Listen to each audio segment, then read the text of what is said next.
You know, I like Andy Lee's because Andy Lee is one of those guys where you never really know what you're going to get, but he can lose to a lot of guys, but those same guys he can beat too. He's, 33-2. He's been knocked out twice. Julio Cesar Chavez Jr.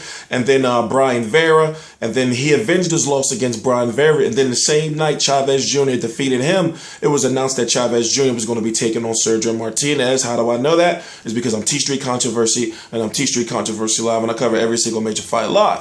So on December 13th, 2014, on the undercard of Timothy Bradley versus Diego Chavez, you're going to have Matvey Korobov, 24-0 with 14 KOs. Very good amateur and Olympian. But on the pro level, something is missing. But let me say the weights. Andy Lee 159.4. No, Andy Lee 159.8. And then Matvey Korobov 159.4. They're fighting for the vacated WBO 160-pound title that Peter Kid Chocolate Quillin walked away from 1.4 plus, nearly $1.5 million in his title. Because of what? Thank you, Al Haymon. Thank you so much. Moving on. Now you got these two guys, Andy Lee and Matvey Korobov, fighting for that vacated title. A fight that is completely 50-50 because even though Matt Korobov is undefeated, watching his previous fights, especially watching the one with Derek Findlay, because that should be a name you can somewhat associate with. He gets you to a point where he can finish you off, but he just don't have. When it comes to Manny Pacquiao, people want Pacquiao to get back the aggressiveness. That's what he calls it. He calls it aggressiveness. And the hungerness and the killer instinct.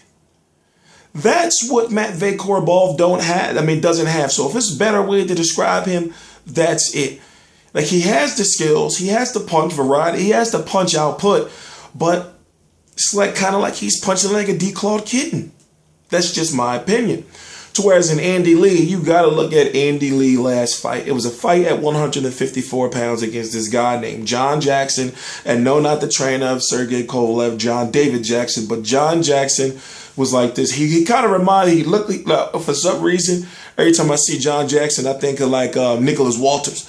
But anyway, he was whooping Andy Lee's ass. I'm talking about, he was beating. Listen, but then Andy Lee, out of nowhere, after getting his ass whooped on the ropes, Andy Lee was getting fucked up. And I'm not using the term loosely. Andy Lee hit this dude so hard, put him to sleep. Literally put dude to sleep.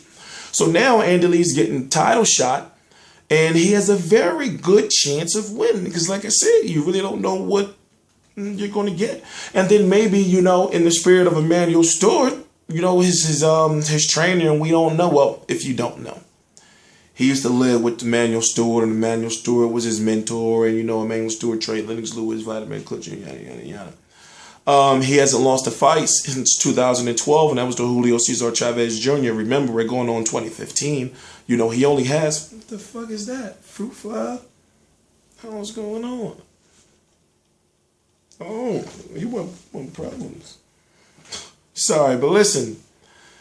I'm going to be covering that fight live. Tomorrow is going to be a very hectic schedule. That's going to be about 25 hours from now.